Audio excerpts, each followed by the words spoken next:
En Informe Especial, el mayor fraude ocurrido en la historia del ejército y las redes de corrupción en algunas unidades militares.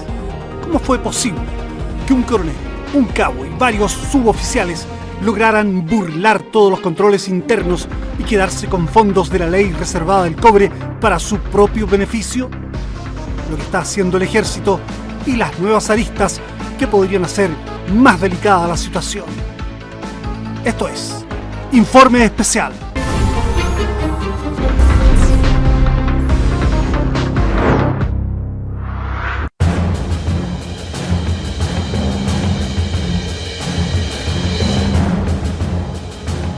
Esta es la historia de un cabo del ejército que pasaba buena parte de su vida en un casino. Consiguió tarjeta Platinum y llegó a jugar entre el 2008 y el 2014 casi 2.400 millones de pesos, equivalentes a unos 5 millones de dólares. Su sueldo mensual era inferior a los 600.000 pesos. ¿Cómo lo hizo? ¿Dónde obtuvo el dinero? Esta es la historia de soldados que tomaron por asalto la ley reservada del cobre, quedándose con recursos que pertenecían a todos los chilenos. Esta es otra inaceptable historia de corrupción en una sociedad ya sacudida hasta la náusea y herida hasta el hueso por purulencias de venalidad y latrocinios. Esta es la historia de una ley fuera de control, de recursos que podrían haberse usado no solo para la necesaria defensa de la nación ante amenazas foráneas, sino también para construir los hospitales prometidos en la campaña presidencial pasada o para lograr la gratuidad en la educación superior. Esta es una historia de firmas falsificadas, de proveedores sinvergüenzas, de coroneles y generales negligentes y de ciertos suboficiales tan ladrones como algunos de sus jefes.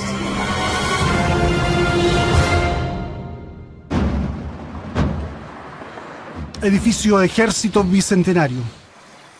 Cristal y concreto, arquitectura moderna agregada a los añosos arsenales de guerra. Bachelet inició su construcción y Piñera lo inauguró. Se dijo que encarnaba la transparencia de los nuevos tiempos. Pese a su vanguardismo tecnológico, las cámaras de los estacionamientos no captaron ese 3 de marzo del 2014 al coronel Clovis Montero cuando le entregaba al cabo Juan Carlos Cruz Valverde una bolsa negra repleta de dinero. Montero dice que fueron 35 millones. Cruz afirma que fueron 15 millones. Lo cierto es que la operación, fraguada aquí, fue perfecta. Francisco Huincahue Necuñir, dueño de la empresa Frasim, aceptó confeccionar 4 facturas por trabajos no prestados al CAF, el Comando de Apoyo a la Fuerza de la División de Mantenimiento del Ejército, por un total de 50.041.080 pesos. Los documentos estaban firmados por el teniente coronel Pedro Ferrer, el coronel Jorge Silva Hinojosa y el general Héctor Ureta Chinchón. Nadie advirtió aquí que las firmas habían sido falsificadas por el cabo Cruz. Tampoco llamó la atención que el coronel Montero, de la Contraloría del Ejército, pidiera acelerar el pago de los 50 millones. El Banco del Estado transfirió los fondos a Huincahue. Este descontó el IVA, descontó una comisión de un 15% y el resto lo entregó a los uniformados. ¿Procedencia del dinero?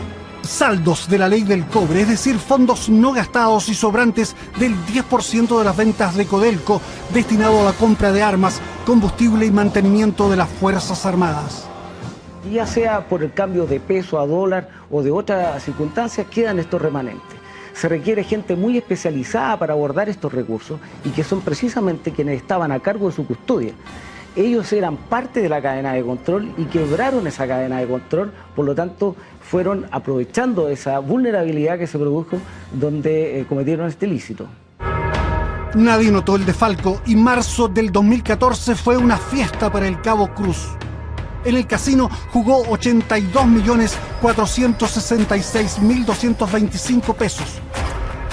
Su pareja, Elizabeth Vega Escobar, lo acompañó en el delirio con las tragamonedas y se gastó 10.349.550 pesos. Las farras ludópatas de hasta 20 del fisco podrían haber seguido indefinidamente porque el dinero fácil parece fascinar a delincuentes con o sin uniforme.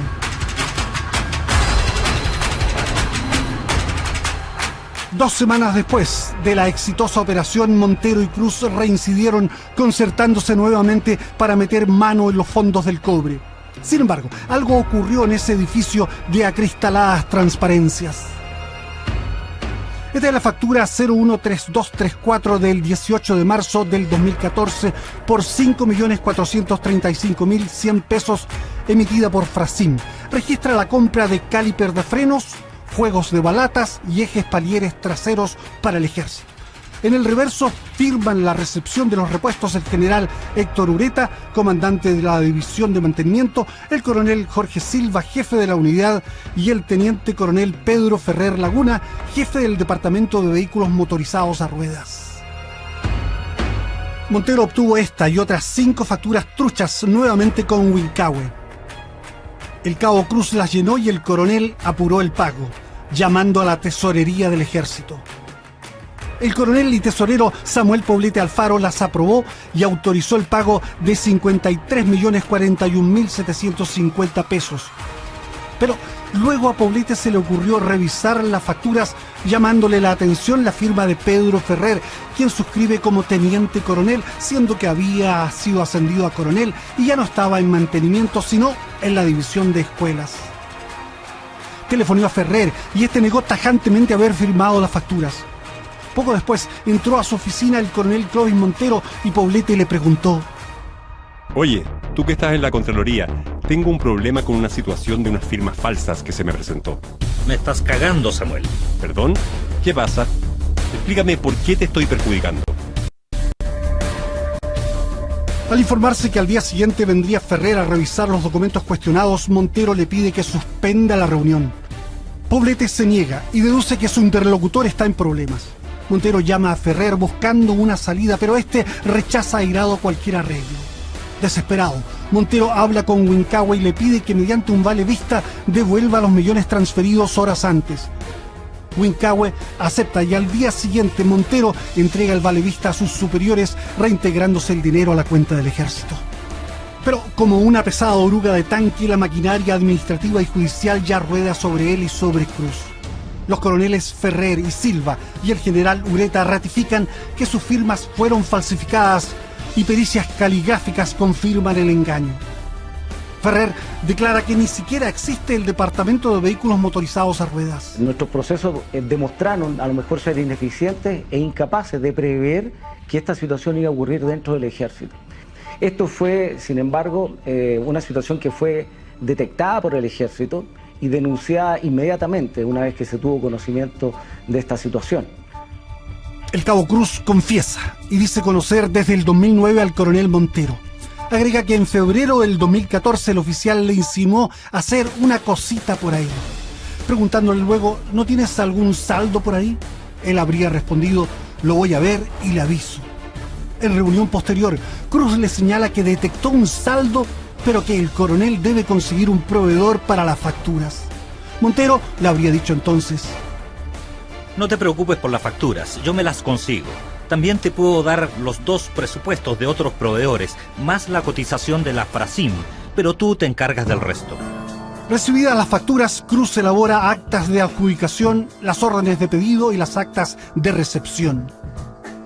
Fui yo quien realizó las firmas de los 3 oficiales. Yo mismo me encargué de conseguir el timbre del general Ureta. Ese artículo lo compré en 3.000 pesos en un local de la calle Nueva York, aproximadamente el 21 o 22 de marzo. No mantengo la boleta de esa operación, ya que por miedo destruí esa evidencia. El timbre del general Ureta lo boté a la basura de mi casa después de haberlo utilizado.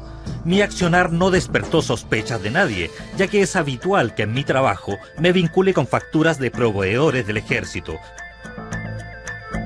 Mensualmente recibo en el CAF a lo menos 100 o 150 facturas. Descubierto el fraude, Cruz declara que en su última reunión con Montero este le habría dicho: Aquí quedó la cagada, se destapó la olla y estamos hasta el pico. Yo soy coronel, tengo más de 30 años de servicio. Yo no voy a tener cara para pasearme por los pasillos, por lo tanto aquí vas a tener que echarte la culpa tú, o bien arráncate. Cruz señala que él respondió que no se arrancaría y que tampoco asumiría la responsabilidad total del desfalco. El dactilógrafo y avesado digitador Juan Carlos Cruz tiene 35 años. Es soltero y tiene 2 hijos. Su pareja es Elizabeth Vega. Cruz siempre tuvo buenas calificaciones y registra nutridas felicitaciones. Encargado de recibir facturas y mandarlas a pago, es descrito como una persona eficiente. Tenía muchos amigos a los que prestaba dinero. Junto a camaradas almorzaba en el club hípico y conocía al dedillo el rodaje del Comando de Apoyo a la Fuerza. Interrogado por la fiscal militar Paola Jofré sobre si recibiría dinero por la gestión que le encomendó Montero, Cruz declaró: Mi coronel Montero nunca me habló de montos, pero se subentendía que yo iba a recibir algo de dinero por lo que yo estaba haciendo. Preguntado si con anterioridad a las 6 facturas recibió dinero de Montero u otra persona para gestionar operaciones de similar naturaleza, Cruz mintió. No usía, nunca. La versión de Montero difiere de la entregada por Cruz. No recuerdo la fecha, pero la primera quincena de marzo se comunica conmigo el cabo Cruz del Comando de Apoyo a la Fuerza y me pregunta si yo puedo conseguir algunas facturas para la DIVMAN. Le pregunto el monto y él me dice 50 o 55 millones de pesos. Ante eso yo le digo que me podría contactar con alguien que conozco y que era un proveedor. Montero llamó a Huincahue. Lo conocía, dice, porque le compraba empanadas y otros insumos para su negocio en un Pronto Copec atendido por su hermana Ana Montero. Huincahue le dejó allí un bolso negro con las facturas que luego entregó al cabo Cruz, quien falsificó las firmas. Montero insiste en que pensó que esto era para la división de abastecimiento y correspondía a una petición del general Ureta. Agrega que nunca antes pidió facturas falsas, aunque matiza: Que yo recuerde, nunca le pedí facturas falsas al señor Huincahue. No lo puedo asegurar con certeza absoluta. El coronel negó también haber sugerido a Cruz hacer una cosita con la ley del cobre. Clovis Montero, 52 años, casado, 2 hijos, ganaba 2.600.000 pesos mensuales y poseía un mini market. Se desplazaba en un Audi y vivía en un departamento frente al Club Providencia, donde jugaba tenis. Su mujer es socia de empresas comerciales e inmobiliarias. Aparentemente, dinero no le faltaba al oficial. Tratando de reunir pruebas a su favor, llamó a Danilo Alarcón, un ex cabo e ingeniero informático relacionado con el mundo deportivo. Aquí se le ve ataviado para ir al matrimonio de Arturo Vidal. Alarcón era amigo de Cruz y juntos compraron el concierto Un caballo fina sangre. En la grabación que obtuvimos de fuente externa lamentan las declaraciones de Cruz. La cagó, él lo reconoce que la cagó. Y por eso estuvimos 2 horas hablando ahí. ¿Qué te dijo el weón? Mire, la weá que está teniendo solución, me parece ser importante. Yo no entiendo por qué me involucró a mí, Danilo, weón. Pero no importa, si ya la weá está hecha, ya hay que solucionar la weá. Te prometo que no entiendo cómo tiene esa tremenda capacidad de mentir, weón. Bueno, pero lo importante es que está recapacitando. Hay dinero, te van a llevar un patito de galina. Claro, Te van a hacer mierda, weón. se ha seguido mintiendo. Mejor, weón, actuar con la verdad. Le dije, weón, para que andes con weón. El coronel y el cabo fueron internados en este recinto militar de Peñalolén, donde llevan presos 1 año y 7 meses. Hubo rumores y preguntas en el ejército, aunque todo fue manejado con discreción. ¿Había más implicados? ¿Estaban involucrados generales? ¿Cómo se asocian para delinquir un cabo y un coronel? La sensación que nosotros sentimos, y usted que tiene gran experiencia al respecto, es que recibimos fuego amigo por la espalda, precisamente de gente a la cual le habíamos entregado la confianza de poder administrar estos recursos. Los inculpados reconocieron en el tribunal haber recibido dinero por 4 facturas anteriores falsas. Huincahue narró el encuentro con Montero. Le entregué el dinero en sus manos, millón por millón, menos el IVA y el 15% del neto correspondiente a la comisión que le cobré por el favor, por lo que le entregué un total de 35 millones aproximadamente en su auto, que es un Audi blanco. Según lo manifestado por el coronel, era para ayudar al hijo de un suboficial de la División de Mantenimiento que se encontraba enfermo. Montero afirmó que el dinero lo entregó íntegramente a Cruz, quien solo reconoció haberse embolsado 15 millones y que el resto quedó para el coronel. Montero grabó una conversación que tuvo con su amigo el general Joso Santich. La grabación la obtuvimos de fuente externa. Yo te creo. Te creo, bueno. A pesar de que, como están dados los antecedentes, no debería creer. deberían tener el derecho a la duda. Pero conociéndote, weón, y sabiendo las espaldas que tenés, weón, espalda me refiero a que vos no necesitáis esa cantidad de plata, ni un peso, ni la mitad como te dice el cabo, no lo creo. Acá picaste por buena persona. ¿Ya? Si esto mismo te lo hubiese pedido Fernando Grossi, se hubiese arreglado entre caballeros. Me explico, weón. Oficial con oficial, weón, puta, paran la weá, pero te metes en un cabo, weón. Y cada vez que se meten los cabos en esta weá, la weá revienta. Cada vez que hay cabo metido, esta weá revienta, weón. Porque el cabo no es el cabo piensa como cabo, weón. Weón no tiene nada que perder. Pero vos, weón, tenés familia, tenés una vida hecha, weón. Tenés un prestigio hecho, tenés una amistad, weón, como un montón de weón hechos. Santich recuerda algo extraño y probablemente confunde el Mercurio con Canal 13. Con el González tuvimos que ir una vez al Mercurio, weón, a hablar con el weón jefe del Mercurio por una cagada que se venía por el Sutherland. Yo era Contralor, general, él era coronel, jefe del comunicacional, cuando Emilio Sutherland tenía un programa, weón, que iba a hacer mierda al ejército. Entre, weón, los autos comandos que salía con la señora, weón, entre el cabo, weón, del regimiento logístico que acusaba a medio mundo, puta, ni te acuerdas. Entre, weón, que estaban filmando ahí el edificio de los generales, como andaban los mayordomos usando perros, y como la señora, algunos generales salían los autos comandos para afuera, weón. Bueno, ese González, o sea, yo con González tengo un nivel de confianza. Te lo estoy diciendo, te lo estoy diciendo el primer día, la cagaste, weón. Y menos un cabo. Yo te llamaba el general, weón, el coronel. No, cabrón. Lamentablemente, weón, yo no estoy adentro, porque si yo estaría adentro, weón, estaría aclarándolo, weón, estaría con esta misma actitud, o sea, orden. Montero reitera a Santich que solo entregaba los sobres con las facturas. Tú eras el mensajero de la muerte, ¿ah? Sí. Weón, eso es lo que hay que decir. Y tenéis que hacerte un tip, weón. Yo era el mensajero del diablo. Alguien averió el servidor computacional del Comando de Apoyo a la Fuerza y borró datos incriminatorios, pero ya el escándalo de corrupción militar estaba desatado. Los fraudes pasaron a 103 millones y con cada revisión el monto se disparaba. Probablemente nunca ha estado Chile tan bien apertrechado en equipamiento militar. Aviones F-16, fragatas británicas y tanques alemanes Leopard. Drones, un satélite de vigilancia, soldados profesionales, cañones, cohetes y misiles. Una situación muy distinta a la vivida en 1978, cuando, debilitado, Chile estuvo a punto de ser invadido por una belicosa Argentina armada hasta los dientes. Hoy, ningún vecino arriesgaría una aventura militar contra Chile. El poderío actual proviene de la Ley Reservada del Cobre, legislación secreta originada en 1958. Modificada varias veces, destina a las Fuerzas Armadas el 10% de las ventas de Codelco. En 20 años, y gracias a la bonanza de precios, la suma ascendió a unos 20.000 millones de dólares. En los primeros 6 meses de este año, con baja brutal del precio del cobre, casi el 100% del aporte de Codelco al fisco fue a las Fuerzas Armadas, es decir, 529 millones de dólares. ¿Nuestra estabilidad política desde la reconstrucción democrática se debió en parte a esa ley secreta? Algunos creen que permitió tranquilizar a los militares y comprar la democracia. Pagamos el retorno a la democracia.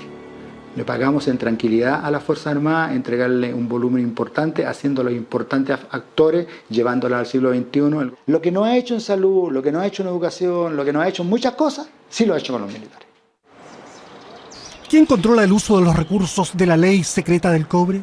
¿Llevan la Contraloría y el Parlamento el escrutinio de lo gastado? Esos controles no existen, por lo tanto nos preocupa a nosotros como parlamentarios que una parte importante del presupuesto de la nación, de presupuesto de la defensa nacional, se maneje sin la transparencia debida y sin los mecanismos de control adecuados.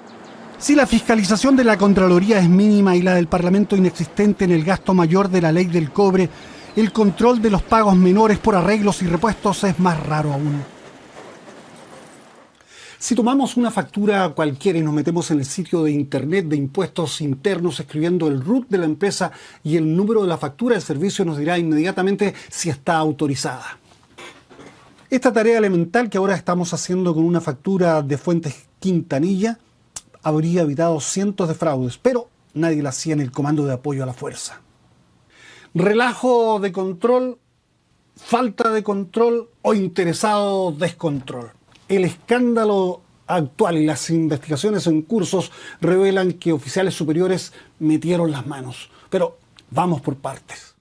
La prensa no se ocupó mucho en profundizar el caso, con excepción de The Clinic, que hizo una serie completa, incluyendo una entrevista no presencial con el propio coronel Montero encerrado en Peñalolén. La fiscal Joffre revisó facturas anteriores al 18 de marzo del 2014 y el fraude escaló vertiginosamente. Se detectaron 2.500 facturas presuntamente irregulares, faltando por revisar otras 8.000. El fraude subió a 1.400 millones y luego se empinó sobre los 2.500 millones y siguió ascendiendo. Los proveedores se repetían: Francisco Wincahue, Raúl y César Fuentes Quintanilla, Waldo Pinto. Se emplearon facturas ideológicamente falsas de impuestos internos como esta, la 13238 de Wincahue Necuñir, por un servicio no prestado.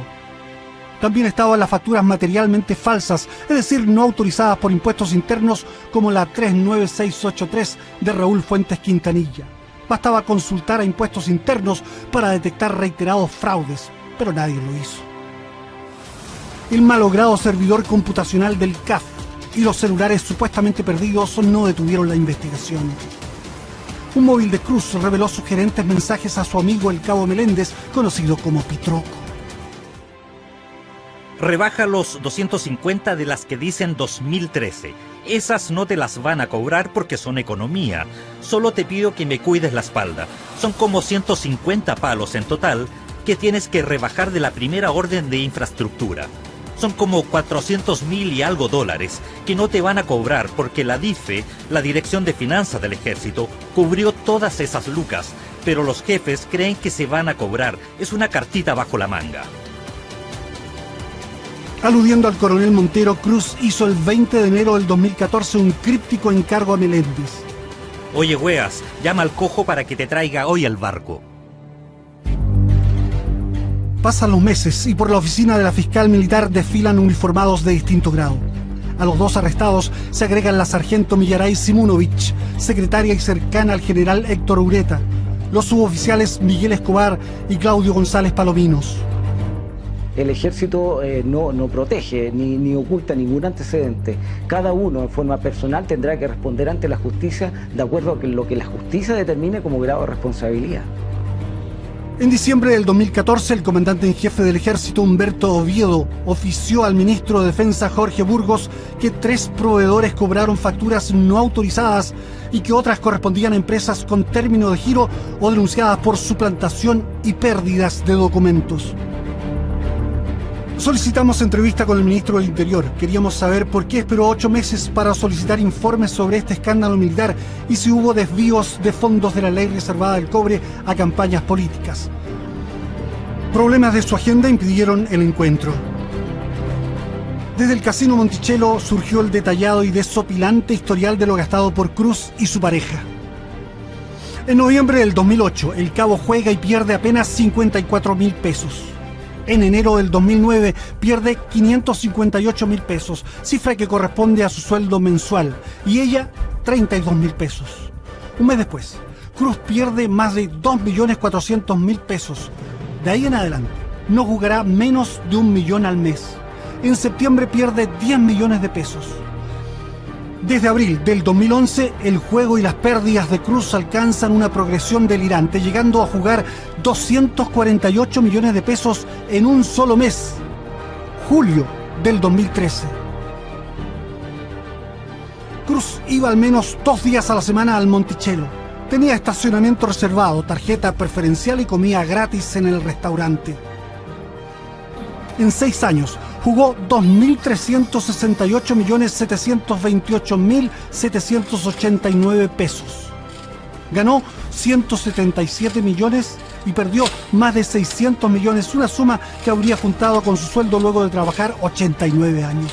En su declaración a la fiscal declaró: Perdí el valor del dinero. Perdí la dimensión de la cantidad de dinero que aposté. No me acuerdo.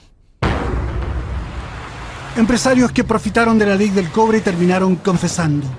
Ahora cambió de nombre, pero este era el taller oficina de Frasim de los hermanos Huincahue Ñecuñir. Francisco, emisor de cientos de facturas falsas, no habló con informe especial, pero en la PDI declaró ser una persona modesta que vivía en un pasaje de San Bernardo con pocos bienes.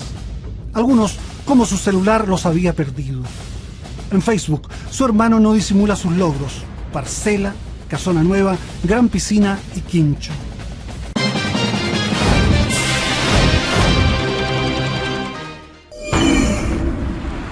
Empresarios que profitaron de la ley del cobre terminaron confesando.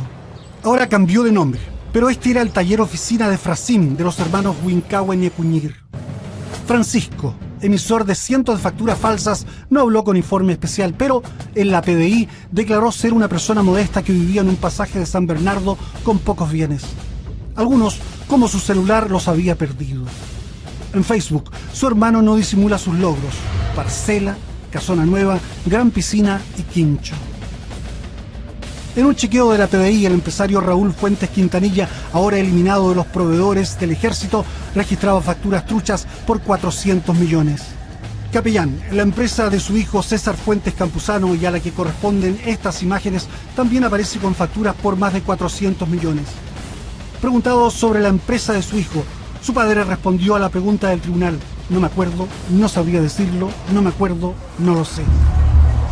César Fuentes Campuzano, después de pensarlo unos días, no recibió para mostrar los 2 atareados talleres de Capellán.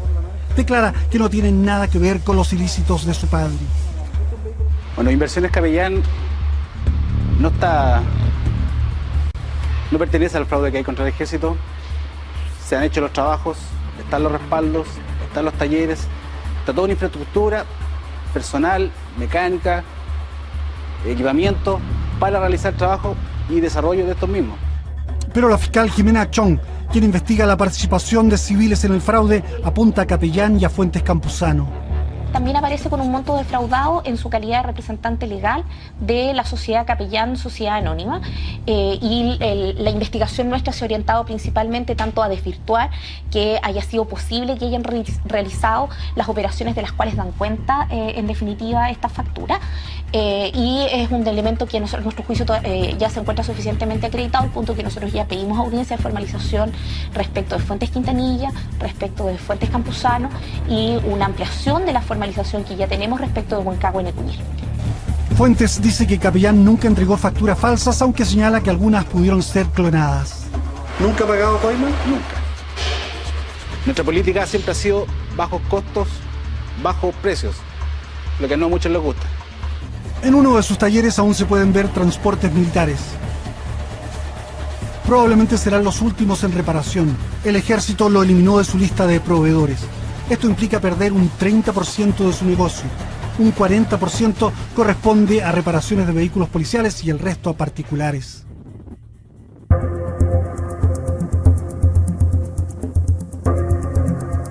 Arica es una ciudad con fuerte presencia militar y material de guerra que requiere mantenimiento.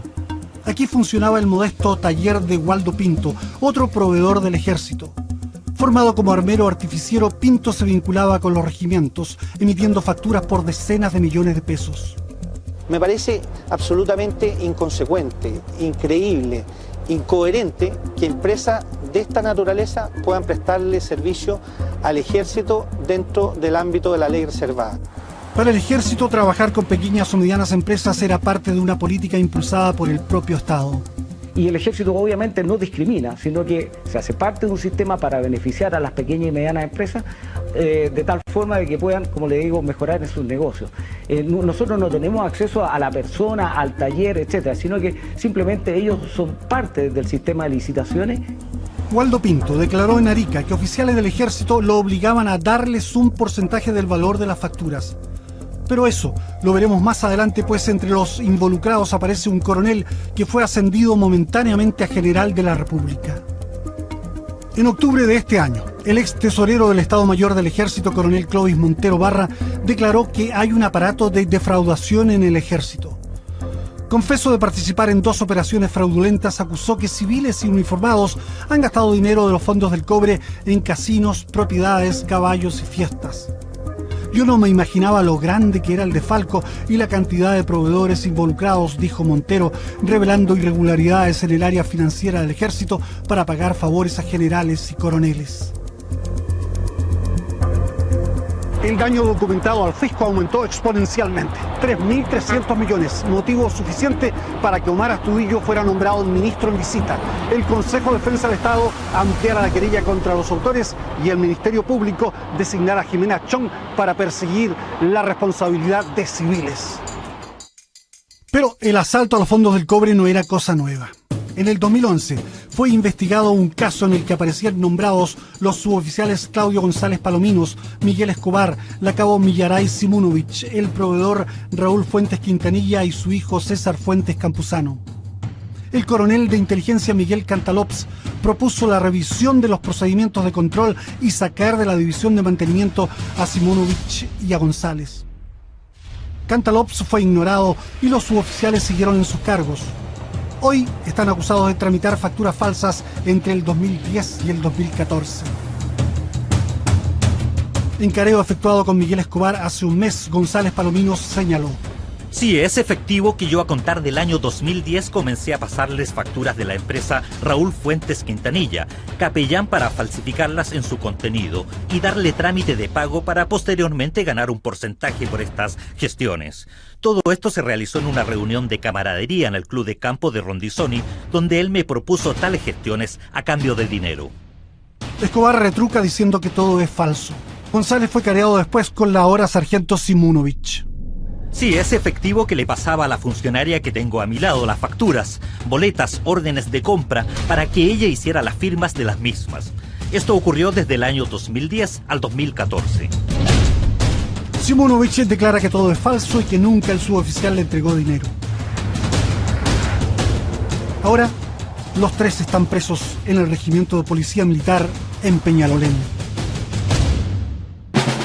Hace poco más de un mes el ascenso a general del coronel Juan Guerra Basáez, ya aprobado por el gobierno, fue anulado luego que fuera citado a declarar en la denuncia por fraude con la ley del cobre. Simultáneamente el ejército reiteró su compromiso para esclarecer los hechos, determinar responsabilidades y mejorar los procesos vulnerados en forma dolosa. Es probable que el fin de la carrera militar de Guerra Basáez tenga que ver con este taller de calle Andacollo en Arica, perteneciente a Waldo Pinto, quien fuera funcionario del ejército durante 35 años. Se independizó y en los regimientos Rancagua, Huamachuco y Logístico hablaba con oficiales y suboficiales de material de guerra. Sus presupuestos iban al Comando de Apoyo a la Fuerza en Santiago. En declaración judicial dice haber trabajado con muchos oficiales, entre ellos los coroneles Juan Guerra y Jorge Silva.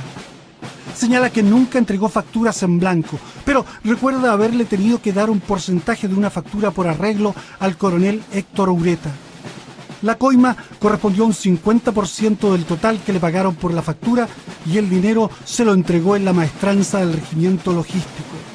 Denuncia también que tuvo que comprarle útiles de escritorio al entonces mayor Juan Guerra y que correspondía a un porcentaje del 35% de la factura. Pinto declara que tenía que dar plata para los aniversarios de las unidades de material de guerra y reparar dependencias en forma gratuita. Fuimos a buscar a Pinto, pero nos encontramos con el taller cerrado con candado. Luego de una espera apareció don Jorge. Señor, ¿usted es amigo de él? ¿Trabaja con él? No, yo vengo porque tengo esta máquina. Yo casi no lo veo, si viene de repente. Muy de vez en cuando. Claro.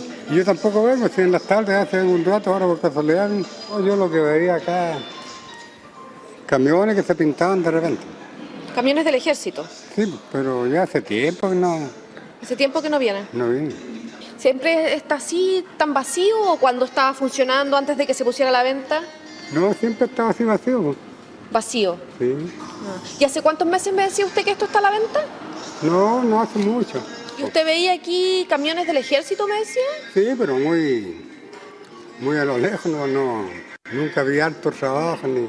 ¿Qué venían a hacer aquí los camiones del ejército? ¿Qué trabajo se les hacían? Se pintaban. ¿Usted no ha visto a don Waldo en el último tiempo tampoco? No, yo hace varios días que no lo veo. El ex militar y ahora empresario declaró ante el fiscal: Restauré una cantidad de 7 camiones Unimog que estaban botados, pero se recuperaron en forma general para arriba, íntegramente, incluyendo todos sus componentes. El capitán Pasalacqua, que se encontraba en operaciones técnicas, me exigió dejarle un vehículo sin facturar. En plata de ese tiempo eran 7 a 9 millones de pesos. Yo le entregué el vehículo sin facturar y ellos recuperaron la plata, pero nada me dieron a cambio. Después, cuando estaba terminado el proyecto, este capitán me exigió que le fabricara un carro rodante para su auto porque se iba de vacaciones. Como le puse problemas porque para mí era casi imposible, al poco tiempo fui casi expulsado de la maestranza. Perdí mi fuente de trabajo. Luego tuve acogida en el regimiento Rancagua por intermedio del mayor Carrasco, de material de guerra. Luego de esto, al mayor Carrasco le daba porcentajes de dinero que me pedía gradualmente por el hecho de darme trabajo. Siempre era un porcentaje de la factura. En sus vacaciones tenía que pasarle un palo o 2 palos. Siempre le pasé la plata en efectivo.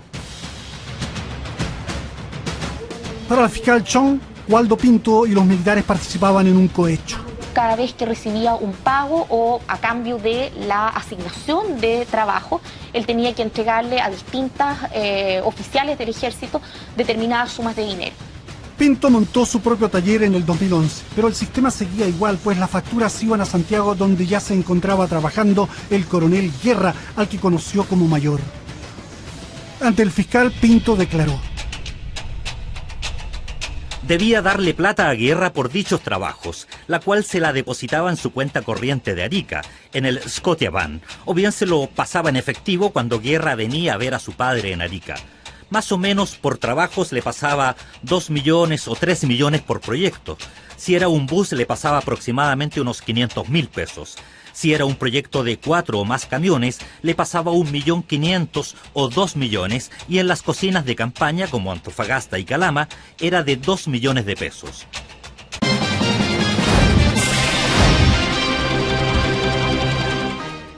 Pinto montó su propio taller en el 2011, pero el sistema seguía igual, pues las facturas iban a Santiago, donde ya se encontraba trabajando el coronel Guerra, al que conoció como mayor. Ante el fiscal, Pinto declaró: debía darle plata a Guerra por dichos trabajos, la cual se la depositaba en su cuenta corriente de Arica, en el Scotiabank, o bien se lo pasaba en efectivo cuando Guerra venía a ver a su padre en Arica. Más o menos por trabajos le pasaba 2 millones o 3 millones por proyecto. Si era un bus le pasaba aproximadamente unos 500.000 pesos. Si era un proyecto de 4 o más camiones, le pasaba 1.500.000 o 2 millones, y en las cocinas de campaña, como Antofagasta y Calama, era de 2 millones de pesos. Este comprobante del Scotiabank prueba que Pinto hizo en octubre del 2011 un depósito al coronel Guerra por 500.000 pesos. La última vez que Guerra me pidió plata fue en enero o febrero de este año, cuando vino de vacaciones. Me fue a ver a mi taller a pedirme plata por los trabajos terminados en el regimiento logístico, pero en esa oportunidad no le pasé ya que no tenía. Según Pinto, esta última vez Guerra le pidió que destruyera los depósitos y cuentas bancarias y que no se preocupara porque no le iba a pasar nada. Guerra declaró que los depósitos en su cuenta correspondían a devoluciones de préstamos que había hecho a Pinto. Las declaraciones de Pinto no pararon ahí. Involucró también al coronel Silva Hinojosa. Dice que tuvo que pagarle una comida a él y comitiva de 7 personas en el restaurante El Arriero de Arica, que le costó 350.000 pesos. Pinto acusa que Silva le habría advertido que me siguiera portando bien, ya que todo lo que él o el departamento pudiera necesitar, el nexo sería el suboficial Ávila. Consecuente con esto, todos los proyectos que se entregaban a partir de ese momento, debía pagarle un porcentaje a Ávila, al cual le depositaba en su cuenta. Luego él cambió a que se le depositara en la cuenta de la señora del suboficial Ávila. Respecto del general Héctor Ureta, Pinto señala que cuando vino a Arica debió financiar un ágape para el oficial que le costó 350.000 pesos. Su declaración ha sido una granada cuyas esquirlas tocan a más oficiales. Pinto menciona al mayor Patricio Álvarez del Canto, funcionario de finanzas en Iquique. Acota que muchos trabajos ordenados eran luego suspendidos. Y yo debía devolver el remanente de esos dineros. Las devoluciones eran por intermedio de vales vistas y debía llevarles el efectivo a Iquique, a su departamento en Archipiélago de los Lagos. Los últimos trabajos del 2013 y 2014 se hicieron con el mismo método con vales vista a nombre de Álvarez del Canto y Juan Carlos Cruz Valverde. El ex proveedor entregó celular con correos y mensajes acreditando los hechos revelados. Pinto rehusó hablar con Informe Especial y alegó inocencia en su testimonio judicial. En mí no ha habido dolo, ni malversación, ni ningún otro ilícito con respecto a mi Ejército de Chile, que fue mi cuna formadora. La fiscal Chong investiga a 12 proveedores del Ejército. Respecto a la forma de operar de los corruptos, parece considerar que actuaban como una suerte de bandas delictuales. Podríamos estar en presencia de distintas agrupaciones de oficiales y suboficiales del Ejército que defraudan al fisco por el mismo modo de operar, pero de manera, digamos, independiente unas de otras. El flagelo de la corrupción parece haber golpeado a muchas instituciones relevantes y respetables de la sociedad chilena. El Ejército es parte de la sociedad y se nutre de la misma sociedad a la cual nosotros servimos. Por lo tanto, nosotros también tenemos las mismas virtudes y debilidades que tiene toda la sociedad. Ciertamente que aquí se cometieron errores y gente de nuestra institución cometió errores profundos. No obstante, la gran mayoría del Ejército, el resto de los más de 40.000 hombres y mujeres, creo que estamos preocupados de que esta situación se clarifique y la gente responsable cumpla, digamos, con lo que la justicia determine. Informe Especial solicitó entrevistas al ministro de Defensa y al comandante en jefe del Ejército, quienes respondieron que lo harían una vez que hablaran ante los diputados de la Comisión de Defensa. Junto con colaborar en los procesos en curso, el Ejército rescindió contratos con proveedores, contrató una auditoría externa y ha fortalecido toda su Contraloría interna para evitar fraudes. Mientras prosiguen las investigaciones en los ámbitos parlamentario, judicial civil y judicial militar, una discusión necesaria, un debate imprescindible se abren respecto del uso más eficiente de los recursos de la ley reservada del cobre en beneficio de todos los chilenos. Informe Especial.